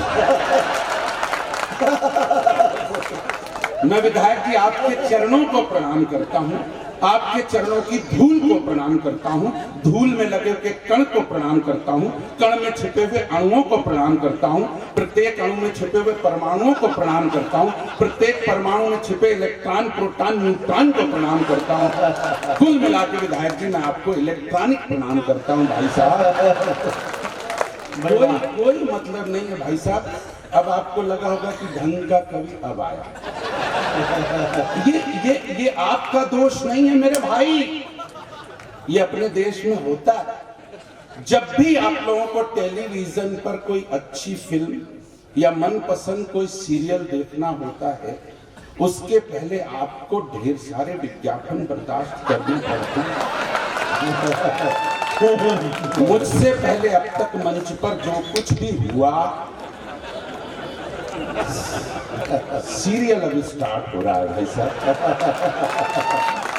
मैं किसी से नहीं कहता भाई साहब, कभी सरदार साहब मैं किसी से, एसपी साहब आज आप कविता सुन रहे हो सर, जो किसी की नहीं सुनते आज कविता सुन रहे हो सर, बहुत बड़ी बात है सर।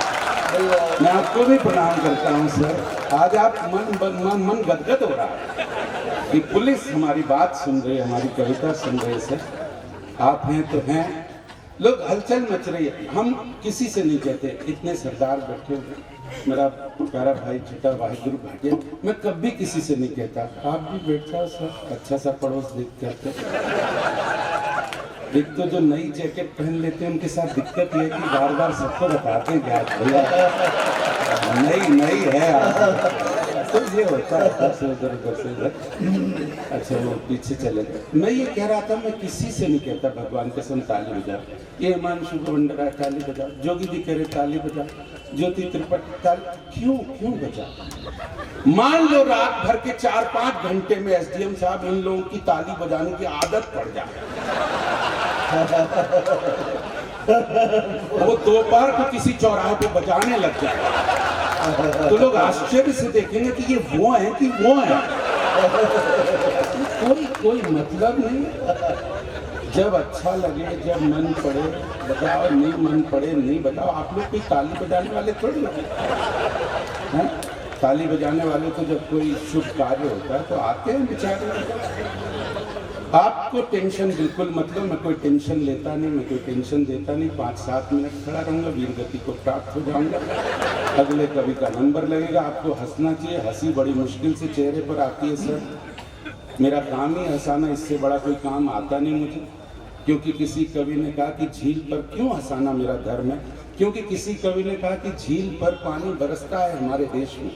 विडंबनाओं का देश हमारे, मेरी बात पीछे तक पहुंचेगी कि झील पर पानी बरसता है हमारे देश में और खेत पानी को तरसता है हमारे देश में। आदमी बदहाल खसता है हमारे देश में, पानी महंगा खून सस्ता है हमारे देश में। और अब वकीलों, पागलों और लीडरों को छोड़कर और खुलकर कौन हंसता है हमारे देश में, और खुलकर कौन हंसता है हमारे देश में। साहब आपके चेहरे पर, हमें कोई टेंशन लेता नहीं सर। विधायक जी क्या टेंशन लेना किसी बात का? टेंशन लेना बहुत आसान काम है, हंसना थोड़ा सा मुश्किल काम है, हंसाना उससे भी मुश्किल काम है। किसी को आपको टेंशन देना हो 1 मिनट नहीं लगता भाई साहब। कोई इधर से आ रहा, आप इधर से जा रहे हो, आप उसको नहीं जानते, वो आपको नहीं जानता। अगले को आपको टेंशन देना, आप उसके पास रुको, मुस्कुराओ और प्यार से बोलो भाई साहब नमस्ते, और चुपचाप निकल लो। अगला शाम तक के लिए बुक हो जाएगा। कौन था, कहाँ मिला था, मैं क्यों नहीं जानता। शर्मा तो नहीं था, श्रीवास्तव तो नहीं था, विधायक जी का आदमी तो नहीं था। और बड़ा टेंशन देना। लो सर चाय आ गई, चाय वाले कुछ कहने लायक नहीं। क्या पता आगे चल के यही देश चला है।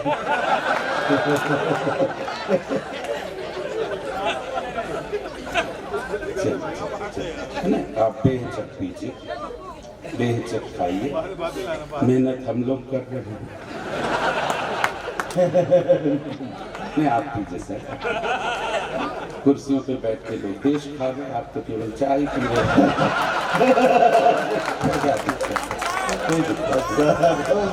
आप तो मौज करिए, आनंद लीजिएगा। तो मैं ही कह रहा था, और बड़ा टेंशन देना हो, एक आध कविता और सुना दूं। और बड़ा टेंशन देना हो, कोई अपनी पत्नी के साथ आ रहा हो, खुद सुंदर ना हो, पत्नी बहुत सुंदर हो, आप उसकी बगल से निकलिए, पति की तरफ बिल्कुल ध्यान मत दीजिए, उनकी पत्नी को बोले भाभी जी नमस्ते, बाकी बातें अपन फोन पे कर लेंगे। अगले को जिंदगी भर का टेंशन हो जाएगा, भाई साहब कौन था जो मुझे नहीं जानता था, तुझे जानता था, और बाकी बातें क्या फोन पे होने वाली। इसलिए टेंशन में कोई देता नहीं, बस ये हंसी मुस्कुराहट आपके चेहरे पर बनी है। हंसिए, खुल के हंसिए। आप लोगों को, भाभी जी आप लोगों को भी, मेरी बच्चियों हंसी आए तो खुल के हंसो, मुंह पे रुमाल लगा के ऐसे हाथ लगा के मत हंसो। इसलिए हंसो क्योंकि मेरा अपना मानना है कि जो लोग हंसते हैं वो कभी स्वर्ग नहीं जाते।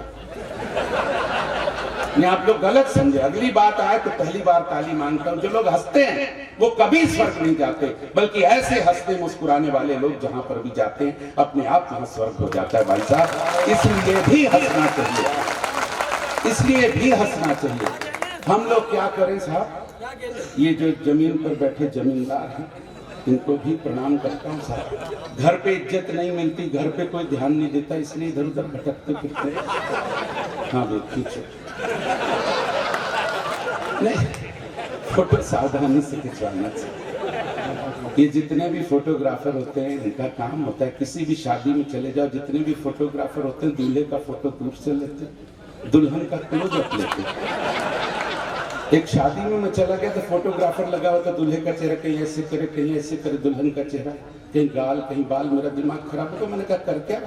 बोले भाई साहब आप बीच में डिस्टर्ब मत करना, मैं दुल्हन को अपने हिसाब से एडजस्ट कर रहा हूं। अरे मैंने कहा अगर तू आज की रात करेगा तो दूल्हा कब करेगा यार उसको एडजस्ट। मैंने कहा जिसको जिम्मेदारी मिली है उसको कर लेने दे यार। हम लोग क्या करें साहब, घर पे इज्जत नहीं मिली इसलिए आए यहाँ पर। घर पे कोई नोटिस नहीं लेता, सिंधी आदमी कौन परवाह करता है। बच्चे को बुला के डांटा, मैंने कहा नालायक दिन भर खेलता रहता, कभी पढ़ा लिखा कर। तुम्हारी उम्र में डॉक्टर राजेंद्र प्रसाद को 2-2 गोल्ड मेडल मिल गए थे। तुम्हारी उम्र में लाल बहादुर शास्त्री 3-3 नदियां तैर करके पार करके पढ़ने जाया करते थे। मेरे बच्चे ने पलट के जवाब दिया, पापा तुम्हारी उम्र में भगत सिंह फांसी पर चढ़ गए थे, तुम क्या खड़े खड़े यहाँ टाइम खराब कर रहे हो। कोई नोटिस नहीं ले। कोरोना काल था साहब, कहाँ कवि सम्मेलन थे, घर पे ही टाइम पास करना पड़ता था। एक दिन पत्नी को छेड़ते हुए कहा, मैंने कहा सुन कल रात को जो सुंदर पड़ोसन मेरे सपने में आई थी, उसने फौरन पलट के जवाब दिया, बोले अकेली आई होगी। मैंने कहा तुझे कैसे पता? बोले पड़ोसी मेरे में आया था। इतनी बेइज्जती होती है भाई साहब, इतनी बेइज्जती होती है कि मैं क्या बताऊं। लेकिन आप जैसे लोगों का प्यार मिलता है, कमलनाथ जी के क्षेत्र में आए हुए हैं, मैं उसको सैल्यूट करता हूं। और एक बार पहली बार तालियां मांगता हूं, दोनों हाथ उठा करके उस बड़े नेता के लिए। ये कैमरामैन कैद करेंगे पावन पुनीत दृश्य को। बड़े नेता हैं साहब, बड़े लोकप्रिय हैं आपके बीच में। आनंद बख्शी साहब जिन्होंने ये आनंद बख्शा है, उनको भी मैं प्रणाम करता हूँ। सारे बड़े कवि हैं, मैं तो छोटा सा कवि हूँ साहब। सुनील जोगी बड़े कवि, संपत सरल बड़े कवि। ये समझ लीजिए 1000-1000 के नोट हैं, 500-500 के नोट, हम तो 10 के नोट हैं साहब। लेकिन ये भी बात है कि बाजार में जितने भी नकली नोट आए, मतलब ये बड़े लोग, बस ये आनंद रखेगा। एक आध कविता, ये अबरार साहब मैं सैल्यूट करता हूँ, सलाम को बड़ा अच्छा लगा।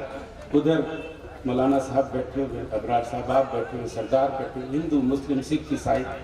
ये दृश्य अगर हो तो हमारे देश का कोई क्या बिगाड़ सकता है। 4 पंक्तियां जहन में आती है और आपकी तालियों का उत्सव महोत्सव देखना चाहता हूं कि इतना तो इस दृश्य के ऊपर निछावरी है पंक्तियां कि इतना तो तेरे दर पे मुकद्दर जवाब दे, परासिया की जनता उठे तालियां। इतना तो तेरे दर पे मुकद्दर जवाब दे, कतरा करे सवाल समंदर जवाब दे। और इतनी तो हो हम सब में आपस की एकता कि मस्जिद के हर सवाल का मंदिर जवाब दे, मस्जिद के हर सवाल का मंदिर जवाब दे। क्या बढ़िया तालियां बजाते हैं। तालियां आपसे इसलिए नहीं बजवा, तालियां बजाने से कोई कविता छोटी बड़ी नहीं होती। तालियां तो हम लोग आपसे केवल इसलिए बजवाते हैं क्योंकि वर्तमान दौर में ताली ही एक ऐसी चीज बची है जो कम से कम सांप्रदायिक नहीं है, वरना तो हर चीज को सांप्रदायिक बना। ताली चाहे हिंदू बजाए, मुसलमान बजाए, सिख बजाए, ईसाई बजाए, ताली की आवाज एक जैसी आती है। ताली गुजराती बजाए, मराठी बजाए, सिंधी बजाए, सरदार बजाए, ताली की आवाज एक जैसी आती है। और मेरे परासिया के अच्छे लोगों, ताली तो इस बात पर उठे कि अमीर और गरीब आदमी की थाली में अंतर हो सकता है, लेकिन इसकी ताली में आज तक कोई अंतर नहीं होता है। ये ताली पुनीत और प्यारी भावना का प्रतीक है साहब। मैं प्रणाम करता हूँ मीडिया, इधर पत्रकार बंधु लिखा, मीडिया आजकल का इतना तेज कि मैं क्या बताऊं। घटना घटी नहीं और मीडिया में पहुंची नहीं, घटना घटी और अखबार में छपी। अब तो कभी कभी घटना इंतजार करती। कि अखबार में छपे तो हम घटे। इतना तेज मीडिया हो गया। मुझे आपके आनंद के लिए एक छोटी सी घटना याद आ गई, वो सुनना, आनंद लेना, मजे लेना, मैं टेंशन देता नहीं। एक बार एक जंगल में एक बंदर अपनी बंदरिया को अपनी बहादुरी के किस्से सुना रहा था, बैठे बैठे डगाल रहा। बंदरिया भी बड़े ध्यान से सुन रही थी। सुनते सुनते जब बंदरिया बोर हो गई तो बंदर से कहा, इतना ही बहादुर है तो नीचे शेर बैठा, उसकी पूंछ मरोड़ के दिखा। अब साहब, जो बंदर अपनी बंदरिया की बातों में आ जाते हैं नहीं कि आपको ऐसा कुछ नहीं कह रहा, मैं किसी को कुछ नहीं कह रहा, जो आ जाते हैं वो ऐसा भी कर लेते। बंदर आया ताव में, नीचे उतरा, शेर की पूंछ मरोड़। शेर ने सोचा कोई ताकतवर जानवर होगा, तब तो ऐसी बदतमीजी कर रहा है। आंख खोल के देखा तो बंदर, शेर का दिमाग खराब हो गया। उसने लाल लाल आंखें करके बंदर को दौड़ा दिया। अब बंदर आगे आगे, शेर पीछे पीछे, जाए तो जाए कहां, भागते भागते जंगल खत्म हो गया। तो बंदर एक गांव में घुस गया। गांव में भी कहां जाए, तो देखा कि एक टेलर मास्टर अपनी मशीन छोड़ के चला गया था। बंदर को जान बचाने का कोई तरीका नहीं सूझा, तो उसने जाके टेलर मास्टर की कुर्सी पे बैठ गया, चश्मा लगा लिया और अखबार सामने कर लिया। अब शेर आया तो भटक गया, क्योंकि बंदर पूरा अखबार में ढक गया। तो उसने टेलर मास्टर के धोखे में बंदर से ही पूछा, क्यों भाई, तुमने घर से बंदर को भागते देखा क्या? तो बंदर ने भी अखबार पढ़ते पढ़ते अखबार के पीछे से जवाब दिया कि वही बंदर जिसने अभी कुछ देर पहले शेर की पूंछ मरोड़ी। तो शेर हैरान रह गया, बोले छप गई क्या? इतना तेज मीडिया हो गया है साहब, इतना तेज मीडिया कि जंगल का राजा शेर तक डरता है भाई साहब। मैंने कहा मैं कोई टेंशन नहीं लेता, मेरी कविताओं में कभी पाकिस्तान नहीं होता है साहब, आखिर है तो पड़ोसी बॉर्डर का ही अंतर है। हम कभी ऐसा नहीं होता कि पाकिस्तान हार जाए तो हम खुश हो जाए, हम हिंदुस्तान की जीत पर खुश हो सकते हैं। मैं कोई पाकिस्तान को कोई टेंशन क्या लेना, मैं तो चीन तक का नहीं लेता। माननीय मोदी जी लेते हैं चीन का टेंशन, मैं कोई टेंशन नहीं लेता। विधायक जी, आपकी हिम्मत है मेरे साथ, मैं नहीं लेता, क्योंकि चीन की नेशनल हाइट है 5 फुट 2 इंच। ये सत्य, ये आंकड़ा कोई मैं थोड़ी कह रहा हूं। चीन की नेशनल हाइट है मेरे दोस्तों 5 फुट 2 इंच। 5 फुट 2 इंच से बड़ा कोई चीनी आइटम पैदा ही नहीं होता चीनी। अपने यहाँ देखो, खंडूजा 5.5, अबरार भाई 5.5-6 फुट के, अच्छे सब 6-6 फुट के दिखते। चीन में 5 फुट 2 इंच से बड़ा कोई चीनी, एक भी 5.5-6 फुट का चीनी नहीं दिखेगा, क्या टेंशन लेना। बाई में कोई 5.5-6 फुट का चीनी दिख जाए तो पक्का मानिएगा कि अपने परासिया के बुजुर्गों ने तीर्थ यात्रा की होगी। नहीं, आप लोग गलत समझ रहे हैं, आप लोग बिल्कुल गलत समझ रहे हैं, वो बात ही नहीं। मतलब ये यहाँ के बुजुर्गों ने जाकर के उनको समझाया होगा कि क्या क्या पौष्टिक आहार लेना चाहिए जिससे आपकी हाइट बढ़ती है। इसलिए मैं किसी भी प्रकार का कोई तनाव नहीं लिया करता। हम लोग तो अपने आप से परेशान लोग हैं। एक छोटी सी कविता आपके बीच में रख करके अपनी जगह जाता हूँ। बड़े कवियों को आपको सुनना, हमारी पीड़ा क्या होती है साहब। मैं यहाँ बच्चियाँ बहनें कितनी अच्छी पोशाक में बैठी हैं, मैं बच्चियों को, माताओं बहनों को कुछ नहीं कहता कि बेटे ये, बेटे वो, बेटे वो। बेटियों ने जो काम किया है साहब, कोरोना काल में एक बेटी इसलिए भी सैल्यूट का पात्र हो जाती है कि जब कोरोना हुआ तो एक बेटी ही थी जिसने अपने बूढ़े माँ बाप को रिक्शे में बिठाया और 1700 किलोमीटर की दूरी बिहार से मुंबई तक की अपने हौसले से नाप के वहां पहुंच गई। बेटियां इसलिए भी, लेकिन मैं अपने घर का नहीं कहता, मेरे घर में भी मेरे ससुर की बेटी है, लेकिन वो बहुत ही खतरनाक आइटम है, मैं उसको कुछ नहीं कहता, लेकिन उसके ही दुआओं से यहाँ तक का सफर पूरा होता है, पूरे हिंदुस्तान में सफर पूरा होता है। आप लोग बहुत अच्छी पोशाक में हैं। ये ज्योति त्रिपाठी मुंबई से आई है, फिल्म लाइन से आई है। फिल्म लाइन ने और टेलीविजन ने, वर्तमान सरकार ने पता नहीं क्या सोच के कुछ लोगों को पद्मश्री दी, मुझे रात तक समझ नहीं आया।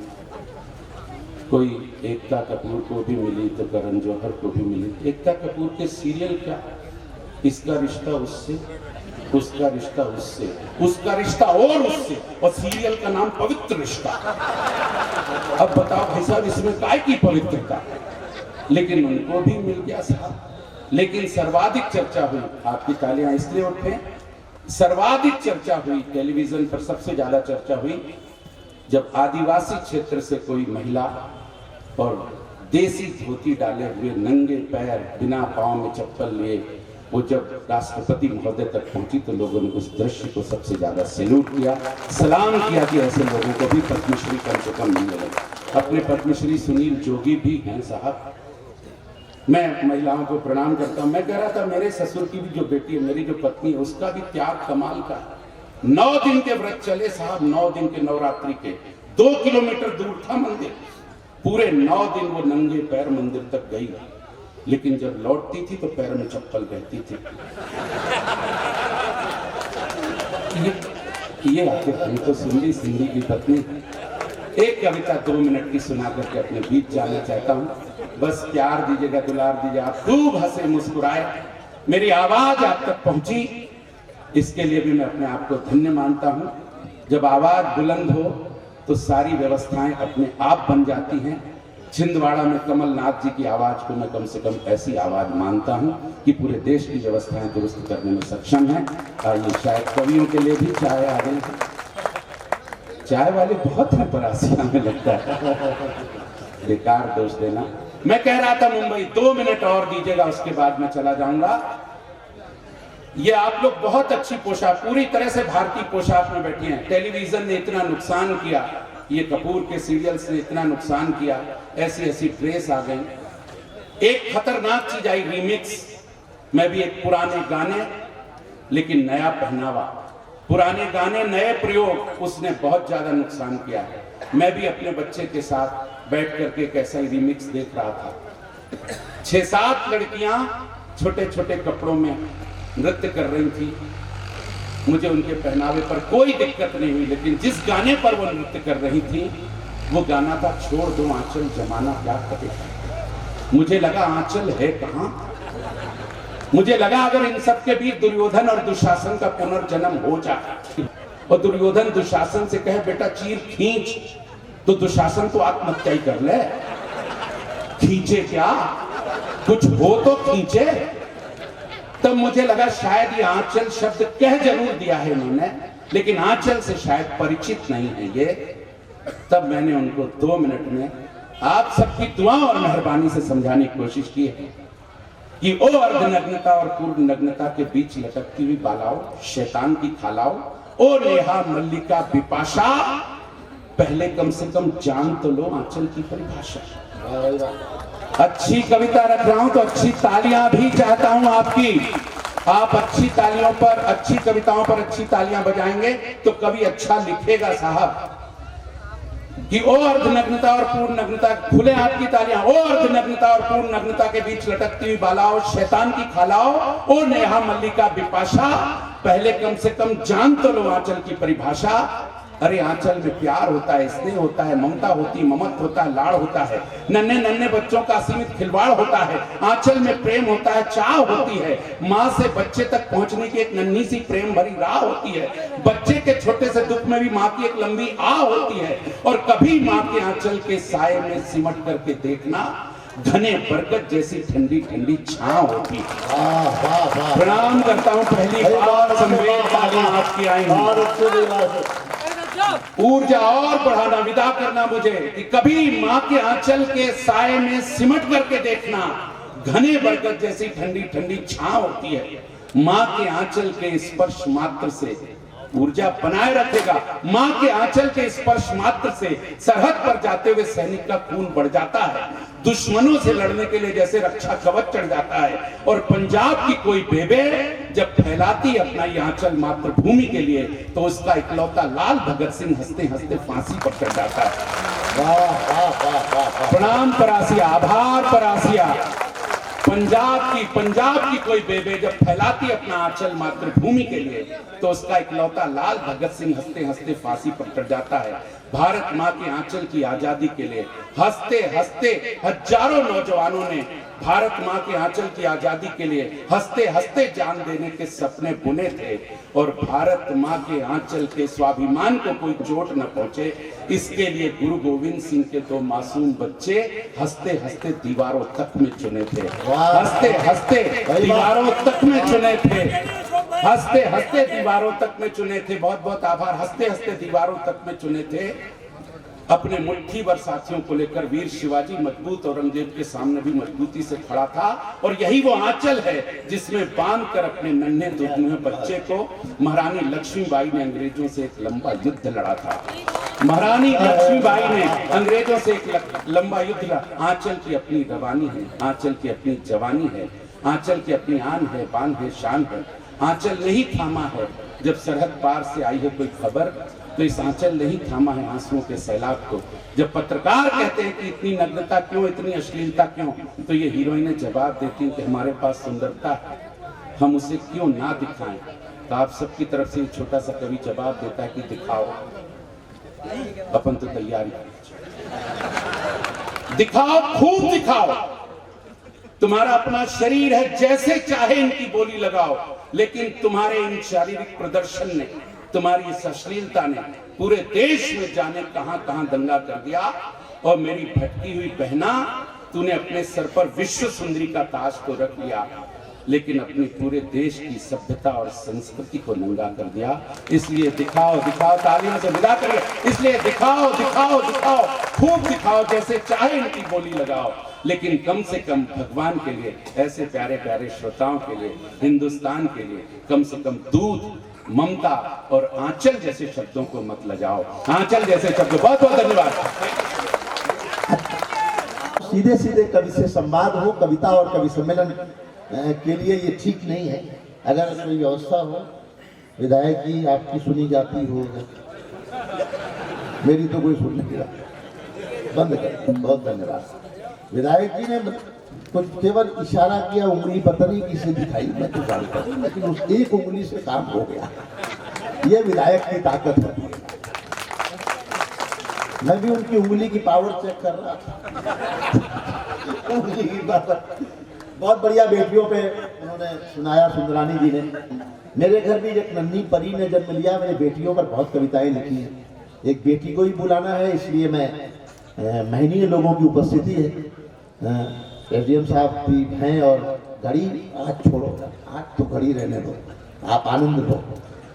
बेटियों पर मैंने कहा कि बेटियां भगवान का सबसे बड़ा वरदान है। इन तमाम मातृशक्ति को समर्पित करता हूं कि बेटियां भगवान का सबसे बड़ा वरदान है। बेटियां घर की पुरानी खिड़कियों को खोलती हैं। बेटियां घर में हो तो घर की दीवारें बोलती हैं। बेटियां घर की पुरानी खिड़कियों को खोलती हैं। बेटियां घर में हो तो घर की दीवारें बोलती हैं। बेटियों ने घर का हरदम नाम ही रोशन किया है। वक्त पर बनकर के मीरा जहर का प्याला पिया है। हाथ में तलवार लेकर लक्ष्मीबाई बनी है। इंदिरा बनकर समूचे विश्व के आगे तनी है। मदर टेरेसा बनी करुणा का सागर हो गई हैं। जाके नासा में सितारे आसमां में बो गई हैं। ऐस बन सौंदर्य से सारे जहां को जीतलाई। साइना बन खेल के मैदान में भी खिलखिलाई। सुन लता मंगेशकर सुर के समंदर डोलते हैं। अरे मूर्ख है जो बेटियों को बेटों से कम तोलते हैं। मूर्ख है जो बेटियों को बेटों से कम तोलते हैं। बाप की पगड़ी है, माँ का रेशमी परिधान है। बेटियां भगवान का सबसे बड़ा वरदान।